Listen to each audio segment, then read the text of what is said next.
Okay, good morning. Panibagong araw naman tayo. Panibagong vlog naman tayo ngayon. Good morning sa ating lahat. Mga OFW dyan, good morning sa inyo. Good morning Luzon, Visayas, Mindanao. Pag-usapan natin ngayon yung wala ng time, lalo ng mga may edad na, yung mga senior citizen. Kadalasan nakikita ko sa habang ako'y naglalako, sila'y nalulungkot. Ewan ko ba kung may inisip ba sila o malungkot ba sila o hindi. Wala akong alam sa status ng buhay nila. Pero nakikita ko ba pag lagi akong dumadaan sa bahay nila, lagi silang nakatulala o parang may inisip na malalim. Hindi ko rin alam kung anong inisip nila nung nakaraan pa ba o yung bukas nila. Wala nang time yung mga anak dahil mga busy. Ayaw nilang makausap yung nanay nila, mga tatay nila. Hindi, wala silang time. Sana pagpasensyahan nyo yung mga anak nyo. Kanya-kanya silang pamilya. Sana maintindihan ng mga nanay at tatay. Pero base sa aking experience, sa aking nanay, wala nang nanay ko ngayon. Sa langit na yung nanay ko. Nung sa probinsya pa ako sa Mindanao, pag nandun ako sa bahay, siyempre magkwentuhan kami bilang mag-ina. Kahit kinakwento niya yung mga nakaraan, yung mga experience niya, parang gusto niya balikan yung mga naalala niya yung nung siya ay kabataan pa. Hanggang siya siguro, hanggang siya ay dumating ng panahon na siya ay tumanda na, mga kapatid ko, kanya-kanya na rin ang hanap buhay. Bihira lang din sila mga bigyan ng time na para makausap. Kaya ako naman lagi akong dumadalaw sa nanay ko.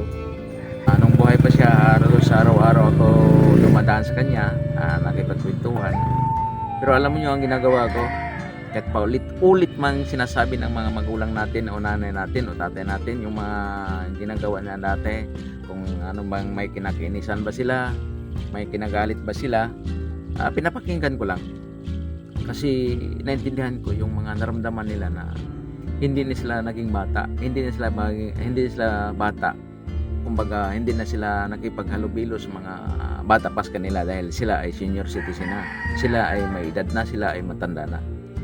Naintindihan ko rin sila kaya nga ako, kahit kung sa mga mainit yung ulo, kung pakinggan yung mga kwento ng mananay nyo, mga tatay nyo, siguro na nabuburyong yan sila. Kasi una, bakit sila nabuburyong? Paulit-ulit din. Kunti. Paulit-ulit na yung mga sinasabi nila. Paulit-ulit na lang. So ako naman, pinabayaan ko lang. Nakatingin ako sa kanya, pero ang iniisip ko yung hindi yung kwento niya. Pero pinapakinggan ko lang din kasi siyempre mga magulang natin, naghanap niya ng kausap, naghanap niya ng kakwentuhan. Kasi base sa nakikita ko habang ako'y naglalako sa mga bahay-bahay, nakikita ko sa nila yung mga may edad na, yung mga senior na, lalo na pag may mga sakit. Siguro hindi ko matanong man lang kung anong inisip nila, pero common sense na lang na sila ay naghanap ng kakwentuhan, naghanap ng kausap na kumbaga sila ay hindi sila malungkot tingnan. Pero sa totoo lang, sa realidad, nakikita mo kahit naglalakad ka sa mga bahay-bahay, sa mga pabahay, yung mga may edad o mga lolo't lola dyan, nag-iisip yan kumbaga iniisip nila yung siguro yung kabataan nila. Paulit-ulit ang sinasabi ko pero dapat sana kung may time man kayo dyan, mga apo, kung may time man kayo dyan para sa mga ganyang kwentuhan, lapitan yung mga lolo't lola nyo, kwentuhan nyo. Kasi sila nagbibigay ng experience o nagbibigay ng kwento base sa ilang kanilang mga experience nung sila kabataan pa. Walang problema makipagkwentuhan sa mga lolo't lola kasi ano na natin yan kumbaga kadugo na din natin yan.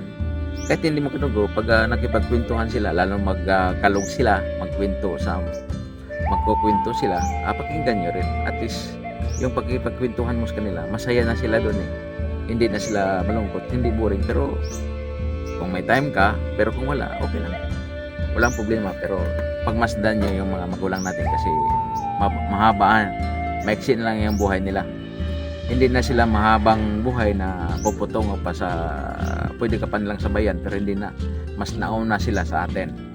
Kaya nga intindihin mo na lang yung mga magulang natin kung sila'y nalulungkot, sila'y nag-iisip ng malalim, hindi natin na alam kung anong iniisip nila. Tanungin mo na lang kung ano bang iniisip mo?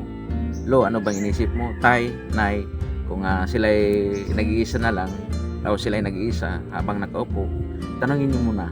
Kasi ako, malaking pagsisisi ko yung tatay ko nawala na din last March this year. Nawala siya. Hindi ko siya na banding kasi dito din ako sa Luzon. Yun, kausapin nyo. Kasi alam ko malalim din ang mga problema nila na hindi nila na-share sa ibang mga anak. Kayo lang, maging banding nyo magulang nyo, maging banding nyo mag-ama o maging banding nyo mag-ina, nagkipagkwentuhan kayo, palitan kayo ng istorya. Kahit paulit-ulit yung mga sinasabi ng mga magulang natin o nanay natin, pakinggan mo na lang. Huwag mo nang ibaliwalain kasi masaya sila doon na may anak silang kausap na nakinig sa kanilang mga kwento kahit paulit-ulit na lang kung anong nakaraan nila dati. Hindi ko naman sinasabi ba na lahat ng mga lolo't lula ay masaya, lahat ng lolo't lula ay malungkot. Hindi ko naman sinasabi lahat ng mga magulang, nanay, tatay, na sila yung masasaya o malulungkot, sila yung nag-iisa. Bihira lang yung mga ganyan. Pero kadalasan sa nakikita ko, sila yung nag-iisa, naging malungkot. Saging! Kung may mga oras kayo o walang trabaho, nasa bahay, kwentuhan nyo lang. Kahit nanood lang sila ng TV, yung mga lola, ang inisip nun, hindi sila nanood ng iba. Pansinin nyo, pag nakaharap sila sa TV, pag may mga game show, yung mga funny show, nakatingin lang sila, nakaharap lang sila sa TV, pero hindi sila tumatawa sa mga game na yan, mga show na yan. Dahil inisip nila, ano kaya ang future nila? Ano kaya ang gamot ng mga sakit nila? Sino kaya ang magbibigay ng mga gamot para sa sakit nila? Yan ang realidad eh. Yan ang tunay eh. Pag halimbawa, lalo pag may mga sakit ng mga magulang natin, kausapin nyo para hindi sila mag-alala sa sakit nila. Alam ko naman kayang-kaya nyo kausapin yung mga magulang nyo kasi naging anak din kayo. Pero sorry sa mga sinasabi ko na ganyan, baka iba kasi na-open sa mga sinasabi ko na hindi maganda pakinggan sa kanilang mga tinga. Pero sa totoo lang, minsan kasi naging nabaliwala na nila yung mga magulang nila, nabaliwala na yung mga lolo't lola nila.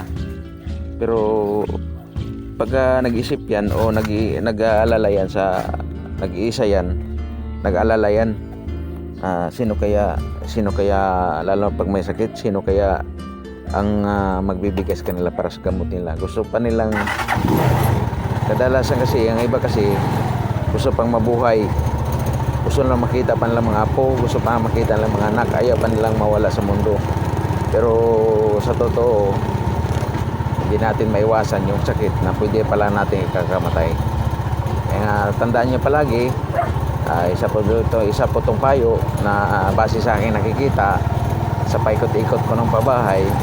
Maraming mga lolo't lola, nanay, tatay, nag-iisa, nakaupo sa may pintuan sa labas ng bahay, nakaupo mag-iisa, gusto nila mag-isa dahil inisip nila yung mga nakaraan or yung mga happenings na dati o ano bang lungkot na naisip nila na naranasan nila noon, na sana makausap natin para hindi sila mag-isip ng negative, para hindi masyadong lumala yung sakit nila, hindi lumala masyado ang sakit nila dahil sa negative na pag-iisip nila. May mga anak naman din na hindi natin mabibiling kung gano'n ang mga trato nila sa kanilang mga magulang, kasi may mga magulang kasi ang trato nila sa mga anak nila parang hayop eh. Kung nagka-problema ang mga magulang, pinapalo-palo yung mga anak, yung pinagbuntungan yung mga anak kung anong problema ng mga magulang, dapat na sana maging turing mo yung mga anak mo na tunay mong anak. May mga anak kasi, may mga magulang kasi tinuturing ng mga anak nila na parang hayop eh. Parang inisip nila na inisip nila na ibang tao yung mga anak nila. Kaya nga dumating ang panahon na sila ay babalikan ng mga anak nila dahil hindi maganda yung mga turing nila.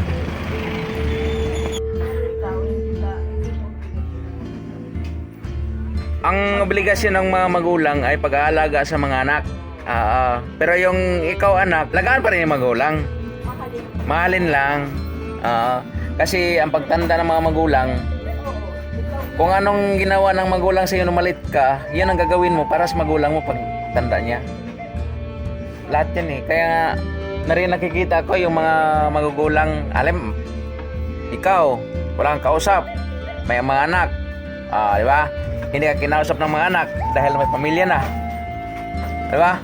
Kasapin yung mga magulang. Yung nanay, tatay, kasapin.